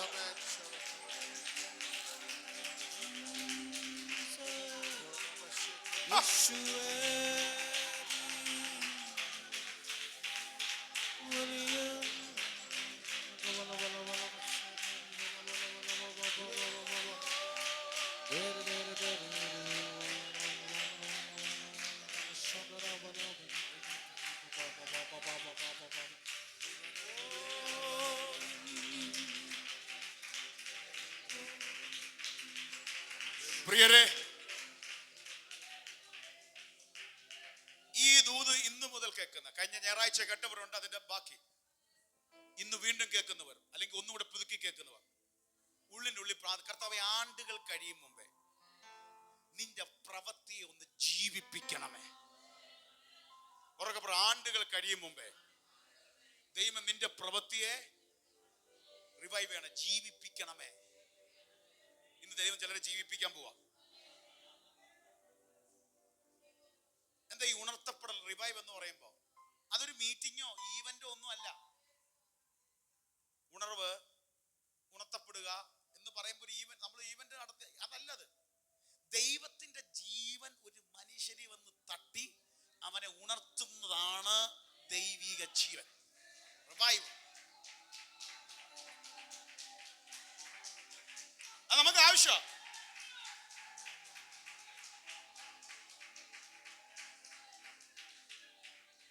ഇത് പ്രാർത്ഥിക്കണം. എന്തുകൊണ്ട് അങ്ങനെ ദൈവത്തിന്റെ ജീവൻ നമുക്ക് വേണോന്ന് പറയുന്നേ? നമ്മൾ ഉണ്ടായതെങ്ങനെ? ഭൂമിയിലെ പൊടി കൊണ്ട് ആദ്യം ദൈവം മനുഷ്യനെ എന്ത് ചെയ്തു? സൃഷ്ടിച്ചപ്പോ അതിനുശേഷം ദൈവം എന്ത് ചെയ്തേ? അവന്റെ മൂക്കിൽ ജീവശ്വാസം, ലൈഫ് ഊതി. അങ്ങനെയാണ് ജീവനുള്ള ദേഹിയായിട്ട് നമ്മൾ മാറിയത്. ദൈവം ഊതിയ ജീവനാണ്. ആ ജീവൻ ഊതിയപ്പോ ജീവനുള്ള ദേഹിയായിട്ട് നിൽക്കാൻ പറ്റിയെങ്കിൽ, ആ ദൈവത്തിന്റെ ജീവൻ നമ്മെ ഉണർത്തിയാൽ, ഇന്നുകൊണ്ട് എല്ലാവരും പ്രാർത്ഥന, ദൈവമേ, ദൈവത്തിന്റെ ജീവനുള്ള ഒരു ജീവിതം എനിക്ക് വേണം. ആ റിവൈവ് നടന്നു, ഉണർത്തപ്പെടാൻ നമുക്കുണ്ടായി. ഞാൻ ഒന്നും കൂടെ ആവർത്തിക്കും, ഒന്ന് രണ്ടായിരം. എന്നിട്ട് ഒരു ഉദാഹരണം പറഞ്ഞ് പ്രാർത്ഥിക്കാം, വേഗത്തിൽ പ്രാർത്ഥിക്കാൻ പോകും. കഴിഞ്ഞ ദിവസം കേൾക്കാത്തവരും കേട്ടു. എന്തിനാ ഈ ഉണർത്തപ്പെടൽ നമുക്ക് വേണ്ടത്? ഉണർത്തിയാൽ നമ്മുടെ വീക്കായ, നമ്മുടെ തണുത്ത, കുറഞ്ഞുപോയ ജീവിതാനുഭവങ്ങൾ അനുഗ്രഹിക്കപ്പെടും. ഇനി ഒന്ന് ശ്രദ്ധിച്ചേ.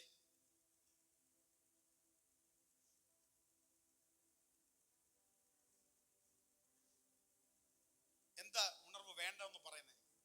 ഈ ഉണർവില്ലെങ്കിൽ എന്താണെന്നറിയോ? എല്ലാവരും ശ്രദ്ധിച്ചേ. ഉണർവില്ലെങ്കിൽ പ്രാർത്ഥന ഡ്യൂട്ടിയായിട്ട് മാറും. പ്രാർത്ഥന എന്തായി മാറും? ജോലിക്ക് പോകുന്ന ഡ്യൂട്ടി. രാവിലെ ആയതുകൊണ്ട് പ്രാർത്ഥിക്കുന്നു, രാത്രി ആകുമ്പോൾ ദൈവമേ കുഴപ്പമില്ലാതെ നിൽക്കണേ, അതുകൊണ്ട് എന്ത് ചെയ്തു? ഡ്യൂട്ടി. ജീവനില്ല.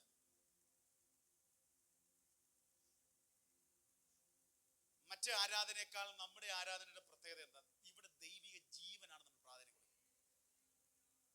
മറ്റേത് പുസ്തകച്ചുരുളിലെ, പുസ്തകത്താളിലെ ആചാര അനുഷ്ഠാനങ്ങൾ നിൽക്കും. പക്ഷെ നമ്മൾ ഈ ദൈവത്തെ അറിഞ്ഞിട്ട് വീണ്ടും നമ്മളെ പരയിലോട്ട് നിന്നാലോ? പ്രാർത്ഥന എന്തോ ആയി മാറുന്നു? ഡ്യൂട്ടി. വർഷിപ്പ്, ആരാധന ഒരു ഫോർമാലിറ്റി ആയിട്ട് വരും. രാജ്യത്തെ 2 പാട്ട് പാടുന്നു, അതുകൊണ്ട് ഞാൻ എന്ത് ചെയ്യുന്നു? പക്ഷെ യഥാർത്ഥ റിവൈവ് ഉണ്ടെങ്കിൽ ഫോർമാലിറ്റി അല്ല, ഫയറാണ്, തീയാണ്. മറ്റേ ഡ്യൂട്ടി അല്ല, ഡിലൈറ്റ്. നമ്മളെ അങ്ങ് സമർപ്പിച്ചത് ആത്മാവി കത്തുന്ന ഒരു ഡെഡിക്കേഷനാണ് പ്രാർത്ഥന. ഡ്യൂട്ടി അല്ല, ഡെഡിക്കേഷൻ. വർഷിപ്പ് എന്ത് ചെയ്യും? ഫയർ പിടിക്കും. ഫോർമാലിറ്റി അല്ല, ഒരു പേരിനുള്ളതല്ല, തീ പിടിക്കണം. അടുത്ത ആഴ്ച പ്രാർത്ഥന, കർത്താവേ ഇനി വിടുന്ന ഞായർ ഞാൻ ദൈവസന്നിധി വരുന്നത് ഫോർമാലിറ്റി അല്ല, കരം ഉയർത്താൻ പറയുന്നുണ്ട്, കരം ഉയർത്താൻ, അതല്ല, എന്റെ ആരാധന തീ പിടിക്കണം. തീ പിടിക്കണം. റിവൈവ് ആയാൽ, ഉണർത്തപ്പെട്ടാൽ തീ പിടിക്കും. ചാടി എഴുന്നേക്കണമെന്നും പറയണ്ട. ആരാധന ഇടയ്ക്ക് ആദ്യത്തെ പാട്ടിൽ ചാടി എഴുന്നേക്കുമോ? അങ്ങനെ അനുഭവം നമ്മുടെ ജീവിതത്തിനകത്ത് വേണം. ഇന്നോട്ട് പ്രാർത്ഥിക്കുക, കർത്താവേ എന്റെ ആരാധന തീയുടെ ആരാധനയായി മാറണം. അതിന് കുറവുണ്ടോ? പ്രാർത്ഥന ഡ്യൂട്ടി ആയിട്ട് തോന്നുന്നോ? ആരാധന ഒരു ഫോർമാലിറ്റി ആയിട്ട് തോന്നുന്നോ? അർജന്റായിട്ട് റിവൈവ് നിന്റെ ജീവിതത്തിൽ നടന്നേ പറ്റൂ. അല്ലെങ്കിൽ ഇന്ന് പ്രാർത്ഥിക്കണം, കർത്താവേ കുറച്ച് ദിവസമായി ഫോർമാലിറ്റി പോലെ പോവുക, ഒരു ഡ്യൂട്ടി പോലെ പോവുക, അല്ല, എനിക്ക് വേണ്ട. വചനം ജീവൻ. നേരത്തെ കർത്താവ് ദാസൻ പറഞ്ഞ പോലെ ജീവനും. പക്ഷെ ഇപ്പൊ വചനം കേൾക്കുമ്പോൾ ഒരു ജീവനൊന്നും തോന്നുന്നില്ല. അപ്പഴും ചെക്ക് ചെയ്തോണം, എനിക്ക് ഉണർത്തപ്പെടാൻ സമയമായി. ഇത് ദൈവമക്കൾക്ക് പറ്റും. മെസ്സേജ് കേൾക്കുമ്പോൾ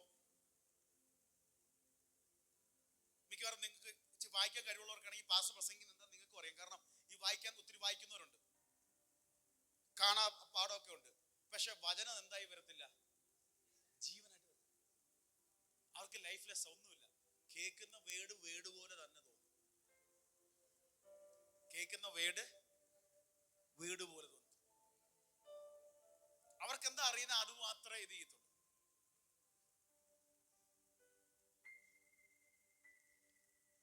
ഒരു രസകരമായ ഒരു കാര്യം നിങ്ങൾ മനസ്സിൽ, നമുക്ക് ചെറുക്കഥ ആ ബുദ്ധിയിൽ മാത്രമേ. ഈ കഴിഞ്ഞ ദിവസം ഏതോ ഞാൻ പ്രസംഗിച്ച പ്രസംഗത്തിൽ, ഞാൻ ഈ ഇടയ്ക്ക് പ്രസംഗിക്കുമ്പോൾ ദൈവ കൃപ അനുസരിച്ച് ഞാൻ ഈ ലാംഗ്വേജ് മാറ്റി പ്രസംഗിക്കാൻ നമ്മൾ ഈ ബൈബിൾ സൊസൈറ്റിയുടെ മലയാളം മാത്രമല്ല പ്രസംഗിക്കുന്നത്, വേറെ 2 ആധികാരികമായ ഇംഗ്ലീഷിന്റെ മലയാളമുള്ള മലയാളം ബൈബിളിന്റെ വാക്കുകളാണ് ഞാൻ ചില പ്രസംഗത്തിൽ ഉപയോഗിക്കാറുള്ളത്. അപ്പോൾ ഒരാൾ വീഡിയോ കണ്ടിട്ട് പറയാം, ബ്രദറെ ആ പറയുന്ന അങ്ങനല്ല ബൈബിളിൽ കിടക്കുന്നതെന്ന്. അങ്ങനല്ല ബ്രദർ പറഞ്ഞ മലയാളം തെറ്റാ, അത് അങ്ങനല്ല, വായിച്ചു നോക്കിയിട്ടേ പ്രസംഗിക്കാവുന്നു. ഞാൻ അങ്ങോട്ട് എഴുതിയിട്ട് നോക്ക്, ഈ 2 ബ്രദറെ ആ ഇംഗ്ലീഷിന്റെ മലയാളം ഒന്ന് വായിക്കാൻ പറഞ്ഞു. അപ്പരാ കാര്യം മനസ്സിലാവുന്നത്. അപ്പൊ അവർക്ക് എന്തോ കാണുന്ന അത് നല്ല അറിവാ, ഭയങ്കര അറിവാ. ഇതിലെന്തോ ഉണ്ടോ, അതിനപ്പുറത്ത് വാക്ക് അങ്ങോട്ട് മാറ്റിയാ അവര് പിടിക്കും. പക്ഷെ അതിന് എന്തോ ആണെന്ന് അതിൻ്റെ അത് എന്തോ ചെയ്യുന്നില്ല, മനസ്സിലാവും. അത് പറയുമ്പോഴേ പുള്ളിക്ക് മനസ്സിലായി, ഇങ്ങനെയൊക്കെ ഉണ്ടായിരുന്നു പാസ്റ്റർ. ഞാൻ പറഞ്ഞു അങ്ങനെയൊക്കെ ഉണ്ട്. യഥാർത്ഥത്തിൽ ബൈബിൾ വായിക്കണം. അല്ല അപ്പുറത്ത് ഇംഗ്ലീഷ് ഒന്ന് വായിച്ചു നോക്കിയാൽ എന്റെ മലയാളം മനസ്സിലായത്. അതറിയത്തില്ല, വായിക്കത്തില്ല. അപ്പം വചനം എന്തായിട്ട് മാറുക? ജീവനല്ല, പാരമ്പര്യം പോലെ മാറും. ഇനി വിശുദ്ധ ജീവിതം, നന്നായി ജീവിക്കുക എന്നുള്ള ജീവിതം ഉണ്ടല്ലോ, അത് പ്രഷർ കാരണം നിൽക്കരുത്.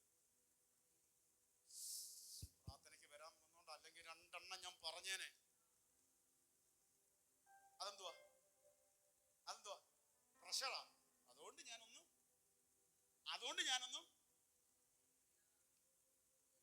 വീട്ടിൽ നിന്ന് ഇറങ്ങുന്നത് പ്രാർത്ഥനയ്ക്ക് പോകുന്നോണ്ടല്ല, ഞാൻ ഒന്നും പറയുന്നില്ല. അതെന്തുകൊണ്ട് ആ ക്ഷമിച്ചതും ആ പറയാതിരിക്കുന്നത് എന്തിന്റെ പേരില്ല? പ്രഷറിന്റെ പേരില്ല. അതാ സന്തോഷത്തോടെ വിശുദ്ധിയാണല്ലോ? ആണോ? അല്ല. പക്ഷേ ഉണർത്തപ്പെട്ടാൽ സന്തോഷത്തോടായിരിക്കും അത് അനുസരിക്കും. ഉണർത്തപ്പെട്ടാൽ ഒരാളോട് സന്തോഷത്തോടെ ക്ഷമിക്കാൻ തോന്നും. ഉണർത്തപ്പെട്ടില്ലെങ്കിൽ പ്രഷർ കാരണം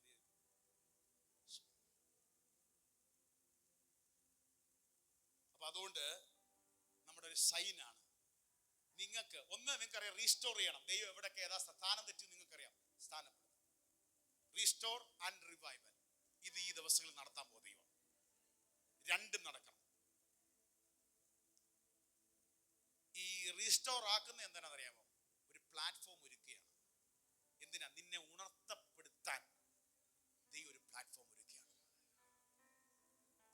കഴിഞ്ഞ നാളിൽ നഷ്ടപ്പെട്ടതിനെ എല്ലാം ദൈവം റീസ്റ്റോർ ആക്കി ഒരു പ്ലാറ്റ്ഫോം ഒരുക്കും. എന്നിട്ട് അതിന്റെ മേൽ നിന്നെ ഉണർത്തപ്പെടുത്തും. അതാ യോബിൽ കിടപ്പുണ്ട്. യോബിൽ 2 നമ്മൾ വായിച്ചു, തുള്ളലും വെട്ടിക്കലിയും തിന്ന് ശേഷിച്ച സംവത്സരങ്ങൾക്ക് ഞാൻ നിനക്ക് എന്ത് ചെയ്യും? പകരം നൽകും. ഇതെല്ലാം കഴിഞ്ഞിട്ട് താഴോട്ട് വരുമ്പോ പറയുന്നു, അന്ത്യകാലത്ത് ഞാൻ സകല ജഡത്തിന്റെ മേലും നിന്നെ റീസ്റ്റോർ ആക്കിയിട്ട് കുറച്ച് നന്മ തിരിച്ചു കിട്ടിയെന്ന് പറഞ്ഞുകൊണ്ടിരിക്കാനല്ല, നിന്നെ അവിടെ നിർത്തിക്കൊണ്ട് റിവൈവ് ആക്കാൻ പോവാ ദൈവം. നിന്നെ ഉണർത്തിയ ചില ചലനങ്ങൾ സംഭവിക്കണം. ഇന്ന് ചില കുടുംബങ്ങളെ റീസ്റ്റോർ ആക്കി യഥാസ്ഥാനപ്പെടുത്തി ഒരു പ്ലാറ്റ്ഫോം ഒരുക്കി അതിന്റെ മേൽ ദൈവം ഉണർത്താൻ പോവുകയാണ്.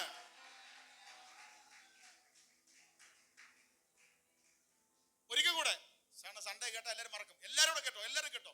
എന്നിട്ടൊരു പ്രയറിലേക്ക് കയറാൻ പോവാം. എനിക്ക് ഉണർത്തപ്പെടണമെന്ന് തോന്നുന്നുണ്ടെങ്കിൽ ആ തോന്നൽ വരുന്ന ഈ കാര്യം നോക്കിയാൽ മതി. പ്രാർത്ഥന വീക്കാണെങ്കിൽ മനസ്സിലായിക്കണോ, ദൈവിക ജീവൻ നിന്നെ തൊട്ടേ പറ്റൂ. പ്രയർ എന്തായി മാറില്ല? വീക്കാണെങ്കിൽ മനസ്സിലാക്കണം, എനിക്ക് റിവൈവ് വേണം. വചനത്തോടൊരു ഹങ്കർ, ഒരു കൊതി ഉണ്ടായിരിക്കണം. വചനത്തോട് എന്തായിരിക്കണം? വചനത്തോടുള്ള ദാഹം കുറയുന്നെങ്കിൽ മനസ്സിലായിക്കോണം, ഞാൻ ഉണർത്തപ്പെടാൻ സമയമായി. ഞാൻ ഉണർത്തപ്പെടാൻ എന്ത് ചെയ്യും? സമയമായി. ഇത് പ്രധാനപ്പെട്ട കഴിഞ്ഞ ഞാൻ ബുധനാഴ്ച പ്രസംഗിച്ചതിന്റെ ഒരു ബാക്കിയും കൂടെ. പെട്ടെന്ന് ഇറിറ്റേഷൻ വരിക, പെട്ടെന്ന് പ്രതികരിക്കുക, പെട്ടെന്ന് അങ്ങ് നിരാശ വരിക, അടിക്കടി. ഇത് വരുമ്പോ മനസ്സിലാക്കണം, നീ ഉണർത്തപ്പെടാൻ സമയമായി.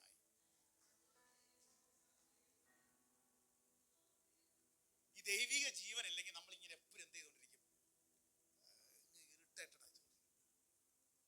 ദൈവിക ജീവൻ ഇല്ലെങ്കിൽ പെട്ടെന്ന് പ്രതികരണം തുടങ്ങും, പെട്ടെന്ന് നിരാശ. ദൈവിക ജീവൻ, ആ ഉണർത്തപ്പെടല് നമ്മുടെ ജീവിതത്തിനകത്ത്. അതുപോലെ ഒരു പ്രധാനപ്പെട്ട കാര്യമാണ്, നമ്മുടെ ജീവിതത്തിന്റെ എനർജി മുഴുവൻ, അധ്വാനം മുഴുവൻ ലോക കാര്യങ്ങൾക്ക് കൂടുതൽ പ്രാധാന്യം കൊടുക്കും. ആത്മീയ കാര്യങ്ങൾക്ക് എന്ത് ചെയ്യത്തില്ല. എനർജി മുഴുവൻ എന്തിനു കൂടുതൽ കൊടുക്കും? പറ. കുറച്ച് നാളായിട്ട് ലോക കാര്യങ്ങൾക്ക് കൂടുതലും ആത്മീയ കാര്യങ്ങൾക്കും കുറവാണെങ്കിൽ മനസ്സിലായിക്കോണം, എന്തുവാ? ഉണർത്തപ്പെടാൻ സമയമായി. നമ്മൾ ഉണർത്തപ്പെടാൻ എന്ത് ചെയ്തു? സമയമായി. ഉണർത്തപ്പെടാൻ സമയമായി. അത് നമ്മുടെ ജീവിതത്തിൽ ഈ ദിവസങ്ങളിൽ ശ്രദ്ധിക്കണം. നിങ്ങളൊന്ന് ചിന്തിച്ചു നോക്കിയേ. ദൈവം ഒരു പ്ലാറ്റ്ഫോം ഒരുക്കുകയാണ്. ഏതെങ്കിലുമൊക്കെ ലോക കാര്യങ്ങൾക്ക് കൂടുതൽ പ്രാധാന്യം ജീവിതത്തിൽ കൊടുക്കുന്നുണ്ട്. എന്നാൽ അതേ എനർജി എന്തിനു കൊടുക്കുന്നില്ല? ആത്മീയ കാര്യത്തിന് കൊടുക്കുന്നില്ലെങ്കിൽ ഉണർത്തപ്പെടാൻ സമയമായി. ഇന്ന് ഹൃദയങ്ങളെല്ലാം ഒന്ന് ചെക്ക് ചെയ്തേ. കോംപ്രമൈസ് വരുന്നത് അങ്ങ് നോർമലായി മാറും. കുഴപ്പമില്ല. ഇവിടെ എല്ലാവരും ഒന്ന് ശ്രദ്ധിച്ചേ. ആത്മീയ കാര്യങ്ങൾക്ക് അത്ര പ്രാധാന്യം കൊടുക്കുന്നുണ്ടോ? കാര്യങ്ങൾക്ക് കാണിക്കുന്ന ആവേശവും എനർജിയൊക്കെ എന്താ? ശ്രദ്ധിച്ചേ, പത്രോസിനെ ദൈവം വിളിക്കുമ്പോ, യേശുവിനെ കണ്ടുമുട്ടുമ്പോ നമുക്കറിയാം പത്രോസിന്റെ അവസ്ഥ എന്താ. പെട്ടെന്ന് പറഞ്ഞ് പ്രാർത്ഥിക്കുമ്പോ പത്രോസിന്റെ അവസ്ഥ എന്തുവാ? ശൂന്യമായ പടക്, മീൻ പിടിച്ചിട്ട് എന്തില്ല, ഒന്നും കിട്ടാത്ത അവസ്ഥ. അവിടുന്ന് അവന്റെ പടകിനെ നിറച്ച് യേശു എന്റെ പിന്നാലെ വരാ, മനുഷ്യനെ പിടിക്കാനാക്കാം എന്ന് പറഞ്ഞ് എന്തോ പിടിക്കാനാക്കാം പുറത്തിറക്കി മുന്നോട്ട് പോയി. ഇടയ്ക്കിടയ്ക്ക് ഒരു ടാക്സിന്റെ ഒക്കെ ആവശ്യം വന്നപ്പോൾ ദൈവം കരുതി മീനെ പോയി പിടിക്കാൻ പറഞ്ഞു, ചൂണ്ടയിടാൻ പറഞ്ഞു. അതിൽ നിന്ന് ചതുർമ്മ പണം കിട്ടി, കാര്യങ്ങളൊക്കെ നടത്തി. യേശു മരിക്കുന്നത് അതുവരെ പത്രോസ് ആരായിരുന്നു? സത്യം പറഞ്ഞ യേശുവിനെ കണ്ടുമുട്ടിയതിന് ശേഷം മുതൽ പിന്നീടുള്ള ജീവിതം നോക്കുമ്പോൾ പത്രോസ് യേശു പറഞ്ഞപ്പോ പടകില് വെള്ളത്തിന് മീതെ നടക്കാൻ പറഞ്ഞു, സ്റ്റെപ്പ് വെക്കുന്നു, അങ്ങനെ ഒരു ഹീറോ പോലെ നിൽക്കുക. നമ്മൾ നോക്കുമ്പോൾ ഒരു ജയം പോലെ നിൽക്കുക. പക്ഷെ യേശുവിന്റെ മരണത്തിന്റെ അവസാന നാളുകൾ വന്നപ്പോ പത്രോസിന്റെ ജീവിതത്തിൽ അടിക്കടി പരാജയങ്ങളായിരുന്നു. യേശുവിന്റെ കൂടെ പ്രാർത്ഥിക്കാൻ വിളിച്ചപ്പം 1 മണിക്കൂർ 1 നാഴിക പ്രാർത്ഥിക്കാൻ പറ്റിയോ? അവൻ അവിടെ കിടന്ന് എന്ത് ചെയ്തു? ഉറങ്ങി. എടാ, 1 നാഴികയെങ്കിലും നിനക്ക് എന്നോട് കൂടെ ചേർന്ന്. ആര് തള്ളി പറഞ്ഞാലും ഞാൻ നിന്നെ തള്ളി പറയത്തില്ല. പക്ഷെ കൊച്ചു ബാല്യകാര്യത്തിന്റെ മുമ്പ് വരെ യേശുവിനെ എന്ത് ചെയ്തു? ആത്മീയമായ പ്രാർത്ഥനാ ജീവിതത്തിൽ പരാജയം, യേശുവിനെ ശാശീകരിക്കുന്നതിൽ, കർത്താവിന് വേണ്ടി നിൽക്കുന്നതിൽ പരാജയം. യേശു മരിച്ചതിന് ശേഷം വള്ളവും വലയൊക്കെ എടുത്ത് മീൻ പിടിക്കാൻ വീണ്ടും പോയി. എവിടുന്ന് ദൈവം വിളിച്ചോ അവിടേക്ക് വീണ്ടും പോയി. എന്നിട്ടും വല്ല ഇട്ടിട്ട് മീനെ കിട്ടിയോ? ബൈബിൾ പറഞ്ഞ അവൻ ഒന്നും എന്ത് ചെയ്യില്ല, കിട്ടിയില്ല. അതിലും എന്ത് ചെയ്തു? എന്നാ ആത്മീയം വേണ്ട, യേശു വേണ്ട, ഒരു പരിപാടി നടന്നത് ഞാൻ തള്ളി പറഞ്ഞു. എന്നാ പോട്ടെ, ഇനി ഭൗതികമായിട്ടെങ്കിലും ജീവിക്കാന്ന് പറഞ്ഞ് പോയതാ. അവിടെ എന്ത് ചെയ്തില്ല? ഒന്നും കിട്ടിയില്ല. വീണ്ടും പരാജയം. മിനിമം ഒരു 3 പരാജയമെങ്കിലും എന്ത് ചെയ്തിട്ടുണ്ട്? പത്രോസ് അനുഭവിച്ചു ഈ അവസാന സമയത്ത്. എന്നിട്ട് ഇതിന്റെ എല്ലാം കുറ്റബോധവും ഉള്ളി വായിച്ചു. ഇവനധികമായി എന്നെ സ്നേഹിക്കുന്നു എന്ന് ചോദിച്ച് കർത്താവ് അവനെ ആദ്യം എന്ത് ചെയ്തു? മനസ്സിനെ എന്ത് ചെയ്തു? റീസ്റ്റോർ ആക്കി, ഒന്ന് പുനഃസ്ഥാപിച്ചു.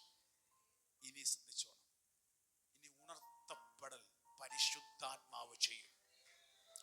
ദൈവത്തിന്റെ വചനവും ദൈവത്തിന്റെ ആത്മസാന്നിധ്യവും നിന്റെ ജീവിതത്തിൽ അത്ഭുതങ്ങളെ കൊണ്ടുവരും. ഇവരധികമായി സ്നേഹിക്കുന്നു എന്ന് ചോദിച്ച് പത്രോസിനെ ദൈവം റീസ്റ്റോർ ആക്കി. ഹല്ലേലൂയ. അടുത്തത്, ഒരാത്മാവിന്റെ കാറ്റ് നിന്റെ ജീവിതത്തിൽ അടിച്ചാൽ നീ ഉണർത്തപ്പെടും. ഹല്ലേലൂയ.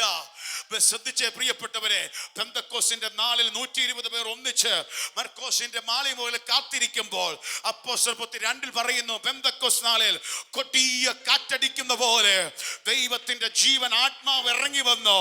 അവരെല്ലാം അന്യഭാഷ നിറഞ്ഞ് സംസാരിക്കാൻ തുടങ്ങി.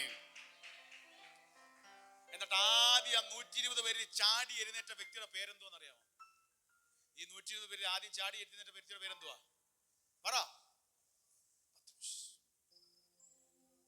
ചാടി എഴുന്നേറ്റിട്ട് പറഞ്ഞു, നിങ്ങളെല്ലാം കൂടെ ക്രൂശിച്ചവനെ പിതാവാം ദൈവം ഉയർത്തെഴുന്നേൽപ്പിച്ചു.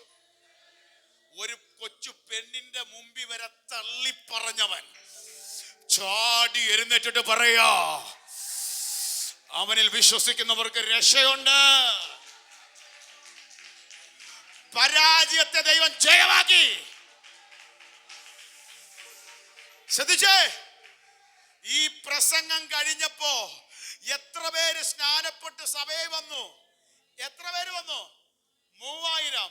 അവനെ വിളിച്ചപ്പം ദൈവം എന്തു വാഗ്ദത്തമാ പറഞ്ഞത്? മനുഷ്യനെ പിടിക്കുന്നവരാക്ക. എന്റെ ദൈവത്താൽ നീ ഉണർത്തപ്പെട്ടാൽ, ആത്മാവ് നിന്നെ സ്പർശിച്ച, നിന്നോട് പറഞ്ഞ വാഗ്ദത്തങ്ങളെ നീ കാണൂ.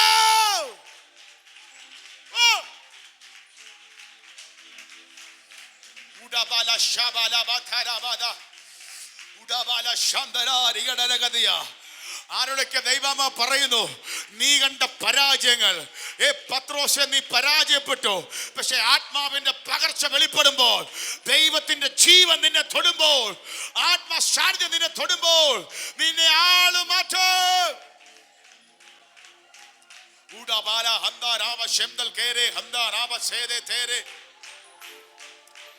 അത്തൽക്കാല ഹന്തരപച്ചന്തേരികരന്തോ ധീവലമന്തരപച്ചന്താര. ഇന്ന് പകൽ ഇതിന്റെ അകത്ത് ചിലതിനെ ദൈവം തൊടുക. പത്രോസിനെ പോലെ ദൈവം നിറയ്ക്കുക.